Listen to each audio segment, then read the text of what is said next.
All right, we're live. Hey friends, Leigh Brown here with One Community Real Estate. If you're watching this live on LinkedIn, hey, this is my first live on LinkedIn, so we're excited to try that new tool out. Hello, YouTube and Facebook and everywhere else. I've got a special guest with y'all today so that we can all learn together about a growing topic called ADUs. That's accessory dwelling units.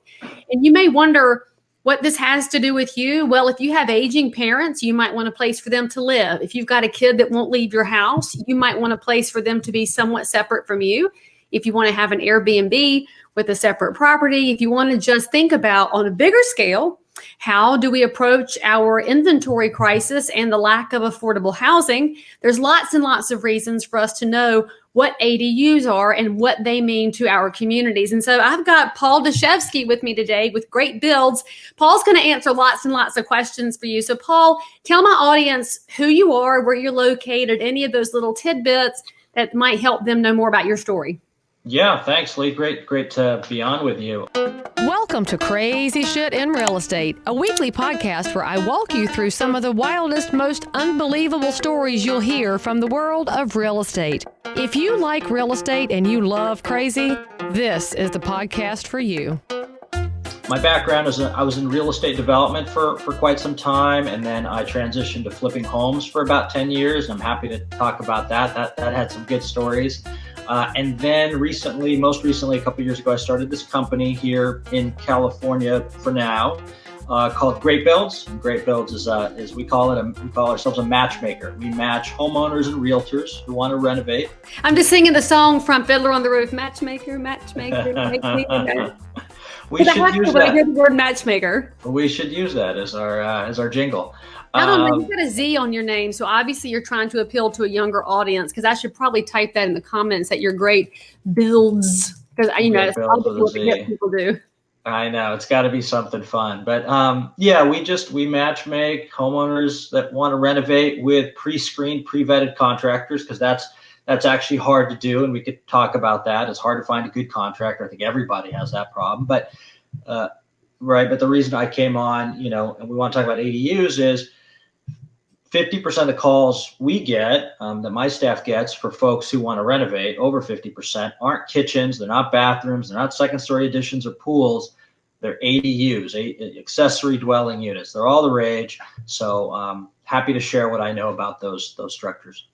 Okay, so I have to ask you a question because you mentioned the difficulty of finding a good contractor. I'm pretty sure that is something everybody in realtor world will say amen to, because unless you're married to one, they're good for like 6 months and then they start to vanish. And it's so pervasive. I don't know, Paul, if you listen to Joe Rogan's podcast, but he interviewed Kanye West on Saturday. And legit, it was a crazy, amazing, insightful 3 hours. But Kanye even makes mention of the fact that it's really hard for anybody to get a contractor that'll get a job done. So if Kanye has trouble, regular people do. And so let's break this down for our audience. You have, listening to this, a lot of realtors. You have regular people who are consumers of real estate, producers of real estate. You got builders and investors and all kinds of people out there. Let's break down what an ADU is. What are people asking for? And we're not going to talk about the zoning and regulatory side yet. I'm going to ask you about that in a minute. So talk about the picture of it. So tell people what it looks like and the things people are asking you for, and also where you're doing these. Give us a geographic location.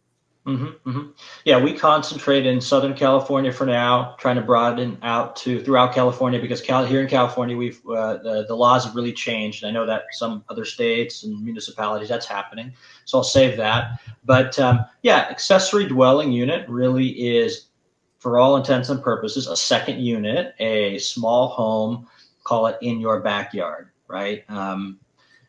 In the past, you couldn't just build a second home in your backyard. That was against the zoning, right? It was single family zoning, right? And now a lot of places they're saying, yes, you can go ahead and build a second home in your backyard. Here in California, it could be up to 1,200 square feet. So it's pretty large. A lot of people are taking their existing detached garages in the backyard, adding to them, converting them, because parking isn't a requirement here in urban Los Angeles anymore. So essentially a second unit. And what I think is most fascinating about these and why we get so many calls is what you mentioned, which is what are all the use cases for ADUs? It used to be a man cave, a she shed, a guest house, a pool house. Now it's a work from home office, right? We're all dealing with that. We get some calls about that. Another one is for your retired parents, like you said, or your college age kids. You build the unit, you put them in the back, and now they're close to home. You keep an eye on them. Another one is rental income. It's really expensive in many of these urban areas to afford a home. So we get calls from first-time buyers saying, I'm going to buy this house, but the only way I can afford to buy this house and pay this mortgage is I have to put an ADU and get a tenant to help me pay the mortgage. So that's a really interesting use case. And then the last one, which I think really is fascinating, and we've gotten a few calls about this, is folks that are retirement age. They own the home, maybe they own it outright, and they don't need as much space anymore. So what they do is they build an ADU in their backyard that they move into. Maybe it's one person or two people. And then they rent out their main house and they use that income as their retirement income, and they're off to the races. I like that. So they're flipping the script. They're renting the big house and staying in the small house. I love that, because we know that that's where one of the shortage situations comes from, is that people don't have anywhere to go. And so you might have a family of 6 is now a family of 2 and doesn't need all the extra rooms, but with nowhere to go, they really can't sell. So this could help really bring some new inventory to the market.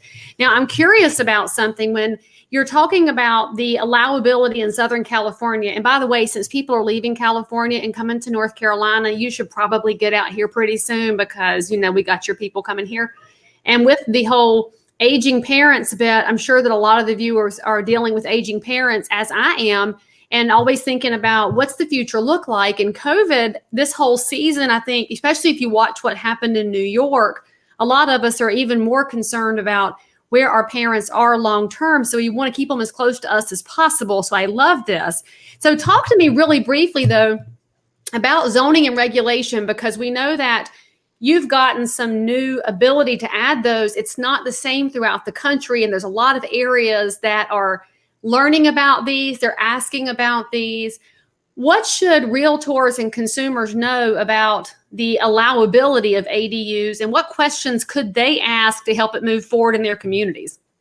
Yeah, it's very specific to the town, the city, the county, the state you're in, right? That's the bottom line. There's just some places in this country that are not going to want them. They're going to want to keep their single family zoning, and that's the way it is, and I understand that.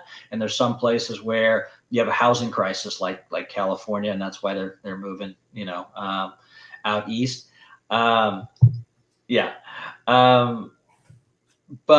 so it's very specific. You have to we always tell people you have to go to the city planning department, city building department, and find out what your rules are. Or go online and do some Googling around, or talk to a local architect or designer that knows your area and just ask them, are you doing this for other folks? In California, it became a statewide thing. I know there's some other states, Texas, Oregon, Colorado, that are looking at these things. So I think we're going to have more and more of this happen. But California was one of the first, and I think it'll maybe spread nationwide.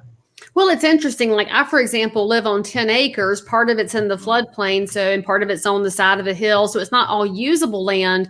But I look at the amount of space that I have. I could do a small, tiny spot in it to have room for aging parents, or it's not going to be a kid, because once they're 18, they're gone. But that's a rule in our house. But you got to think about where we've got to find some good usability. And we always say in real estate, they're not making any more dirt. So this is a wonderful way to introduce more opportunities into a marketplace for rooftops. So knowing that the zoning and regulation is different everywhere, what would you say is the biggest benefit that you've seen your clients have after adding an ADU? And so you can't use keeping mama close, because I already said that one. It can't be keeping kids close, because people need to let their kids go anyway. We should talk about that. And let's see, it can't be density. So give us another reason they should add those. I mean, income. This is where people are losing their jobs. Things are happening.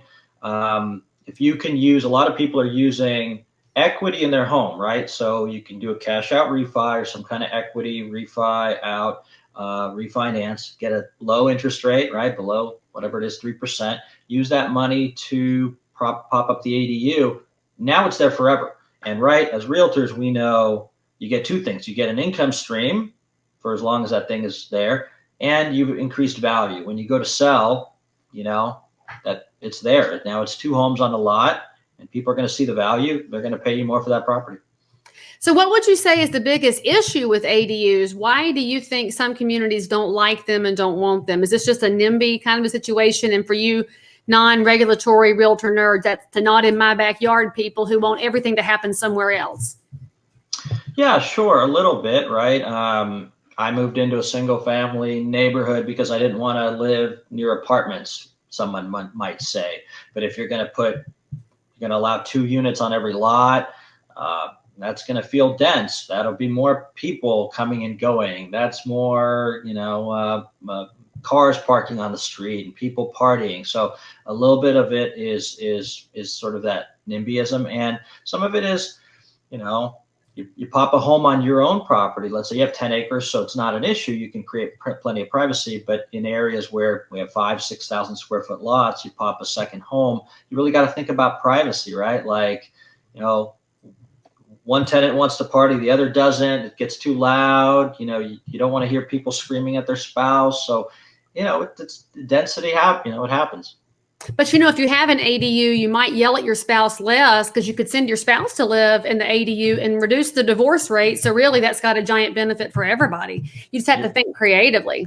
And so talk to me about cost. So what is the cost comparison? And I know that your numbers in Southern California are going to be far higher than my cost in North Carolina because you live in a crazy state that likes to charge too much.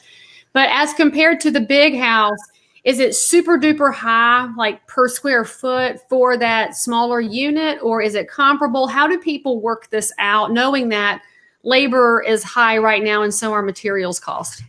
Yeah. I won't quote prices. I mean, I could tell you, in Southern California and all of California, it's a little bit ridiculous. And I'm sure your prices are way off, but way different. But I could tell you that when you build smaller, it costs more on a per square foot basis. And usually these ADUs are smaller than a house, right? If you build a 600 square foot ADU, that's going to cost more per square foot than if you build a 2,000 or 2,500 square foot house. You could keep the cost down by using, I'll call it rental specs, right? Simple specs, no marble, no fancy fixtures, just basic simple specs, no tile, let's say.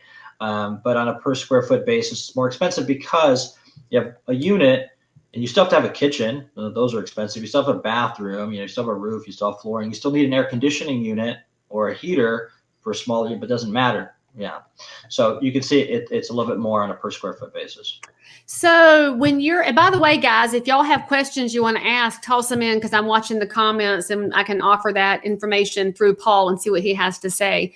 So when you're thinking about these units and somebody's looking to invest in it, what is their biggest fear to overcome when they're making that phone call to you, trying to decide if this makes sense for them? Look, it's a big expense. I mean, we can't pretend that this is like going out and buying a pair of shoes, right? This is a big expense. They have to, foresee this as something that they really want to do and has value for them. And then really it's a 6-month process. You got to work with architects, and then you got to have a contractor on your property for the next, whatever it is, 4, 5, 6, 8, 9 months, building you a little house in the backyard. And I think everyone's afraid of what we hear as the nightmare remodel, where they just stop showing up. It takes twice as long. They ask me for costs well beyond what I expected to pay, and I can't pay them. So you have to get people to understand it's all about finding the right contractor, quality contractor that's reputable in your area, that's done work for friends or colleagues, that comes recommended. I mean, that's part of why I started Great Build, is because if you get a good contractor on your project, it's not going to cost you too much more. It's not going to take any longer. If you get a crappy contractor, good luck. So what would you say is the reason your clients choose to do a full-on small house on the property as opposed to, say, a storage unit house or one of these new repurposed type properties? What makes your product different besides the fact that you're on site building it and it's more expensive? I mean, We have clients that want to do both, Leigh, to be honest with you. Some people want to stick built right on site with a contractor. And I know there's a lot of fun products, storage containers and prefab and factory built ADUs that are coming on. And some people want to do those. That's totally fine. The only thing we want to educate people on early is those prefab ADUs. You go online sometimes and the price looks good. It's like, oh, great, I can get a whole unit. What the client doesn't always realize is it doesn't always include delivery. It doesn't always include craning. If you need it craned, on 10 acres you wouldn't, but if you need it craned in, and it doesn't usually include site work. So you need to put a foundation in before you pop one of those bad boys on, and you need to run utilities as well. So the costs are not all inclusive. That would be my tip, is double check what else you have to do to put in one of those prefab boys. That's wild and crazy. I never thought about craning before, because in the Charlotte market, we do tend to have a little more spacing between our properties. But of course, in some of our tighter neighborhoods, I guess you'd have to do that to get to the backyard. That's kind of wild. I would imagine some of our homeowner associations wouldn't like that. Have you seen issues with homeowner associations and busybody neighbors when something's already started as a process? And how have you advised people to deal with those conversations? What's funny is I haven't personally, but California had some laws back a few years ago that started this whole ADU trend. They didn't speak to HOAs and CC&Rs, but then they added some laws in 2020 that actually said that HOAs and CC&Rs could not restrict building these. So clearly there were some issues during that time. So with all the bad legislation in California, that sounds like a good one, though. Tell the HOAs to put their brakes on and quit getting in the way of helping find creative ways to have increased shelter opportunities in the marketplace. And I'm just sitting here thinking about the numbers, and besides the idea of craning, which is totally unique to this whole project idea, the nursing home cost now is getting so out of control at $5,000 and $6,000 a month for some facilities, higher for memory care. Golly Moses, you would recoup your cost fairly quickly if you had aging parents back there, not to mention the fact that you could rent it later on. Or I guess if aging people put one in their yard, they could let a live-in healthcare person be back there to help keep an eye on them, and that person wouldn't have to be off-site driving 30 minutes. There's lots of different ways to look at this. And so I have a question for all of y'all out there. Do you know if your community allows ADUs? And if you don't, this is an excellent question to ask, because we're having this conversation as North Carolina realtors, and I see some of my North Carolina realtor friends are over here, including my friend Carol Bradley, who's right here in my market. And we're talking about ADUs as a state realtor association and how we can talk to local municipalities about making sure that they're allowed in our local zoning, because y'all, this is the kind of thing that we need to get in front of and make sure that it's allowable before some fuss budget goes down to county commission and gets everything blocked, which, by the way, is why you got to pay attention to who you're voting for locally. Hello, these kinds of decisions don't come out of DC. These come out of your local, state, and county commission decisions, city councils, mayors. Pay attention to your local officials. So, Paul, tell us the wildest thing you've seen. So, as you may know, my podcast is actually Crazy Shit in Real Estate. I want to know the wildest request you had from an ADU person. And then I'm probably going to ask you to tell a flipper story, because everybody loves a good flipper story. But I'm just really curious if you've had a request that was weird or that you couldn't fulfill or weren't comfortable fulfilling. I wish I had a good story about that, but I don't. I mean, ADUs are kind of, they're kind of boring in terms of, hey, one on the back, put one in my backyard or put one above my garage. But I can tell you, when I was flipping homes, that and I did that for about 10 years, and early in those during that time, 2009 and a few years past that, we bought a lot of REOs. Yeah, we bought a lot of REOs and short sales. And so when we'd show up at the house, you just had no idea what you were going to see, right? The place was torn up, or there would be squatters there with baseball bats. And I love this one. This one's kind of crazy. You wouldn't think about this. A couple times we'd walk into a house, and the family's pet would be left. Everything was gone, but they left the friggin' dog. Special place in hell for those people. Let's just call it what it is. And Leigh, it happened more than once. It happened a couple times. So we would have to we'd clean up the dog. We'd have to put it on Facebook to see if anybody would adopt the dog. And it was like, really, this is this has become my job, is pet adoption. So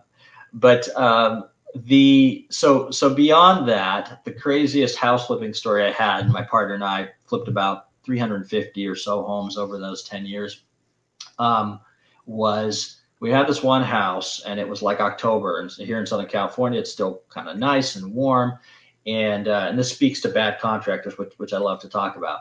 He, on a Thursday, I think it was time for the roof to be replaced. He tore off the old roof, and he was supposed to come back on Friday and put the new layer of roof back on, right?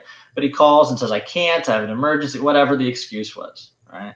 So it's fine, it's sunny, it's nice, but I got no roof on my house. Well, guess what happens over the weekend? Of course, a monsoon. It rains. It rains on my house that doesn't have a roof, right? And so everything gets wet, and we have to tear out the flooring and the drywall and just air filters and purifiers and clean everything up. Of course, I'm thousands of dollars and thousands of tons of headaches. And anyways, so fine, we get that patched up, and we get the roof on, and we finish up the house, and we're like 99% done with the house. And then the water heater inside the house leaks and floods the place all over again. So that's my story about my house with 2 floods. But what tells me you're a professional in your field of work is you did not call it a hot water heater. So good job. It's a water heater. And I picked up on that because one thing we do know in real estate is that you can spot a professional a mile off because they know their business, they tell the truth, and they're super transparent with helping make things happen. So if our people watching this I've got a lot of California realtors that follow my feed, how can they reach you if they want to find out more about Great Builds? And how can my realtors across the country or here in North Carolina, because I see my locals, they'd like to talk to you about coming here. How can people reach out to Great Builds and to you? Yeah, I'm Paul at 𝙃𝑢𝑖𝑙𝑑z.com. That's my email. The website is 𝙃𝑢𝑖LDZ.com, �GREATBUILDZ.com. And we have a great blog with a lot of information for anybody about finding good contractors, firing contractors if they're not great, building ADUs, all sorts of resources. So, feel free to check that out or reach out to me with questions. So also, if any of the people watching this video are involved with their local elected officials or their state elected officials, and they need a professional to help them explain that ADUs are not of the devil, are you willing to talk to those people so that they can prepare better talking points and help us protect ADUs and that opportunity across the country? Happy to help where I can. See, he didn't know I was going to ask him that, so he kind of got put on the spot to say yes, but I know that y'all won't abuse that. But I know that professionals like Paul do want to make sure that we're always thinking creatively about more opportunities to create great housing opportunities for our neighbors. Paul, thank you so much for coming on to chat a little bit about what's not a very sexy topic, but it's a very important topic. And I'm excited to find out what you do with Great Builds as you continue to expand. Thank you, Leigh. Thanks for having me on. All right, y'all, everybody have a great afternoon. And if you need Paul's information, we'll make sure it's in the notes for the episode here on all the different channels so you can reach out at your leisure. And make sure you're telling a friend that we do cool stuff over here, and we'll see you next time. If you are listening to this episode and you need to tell us something about your crazy life in or around real estate, then tweet me at Leigh Brown or reach me on any of the social networks. That's if you're a broker, realtor, investor, inspector, lender, or just a regular normal human being who happens to have dealt in real estate. Subscribe for more episodes, and as always, we are thrilled that you joined us for some crazy shit in real estate. See you next time.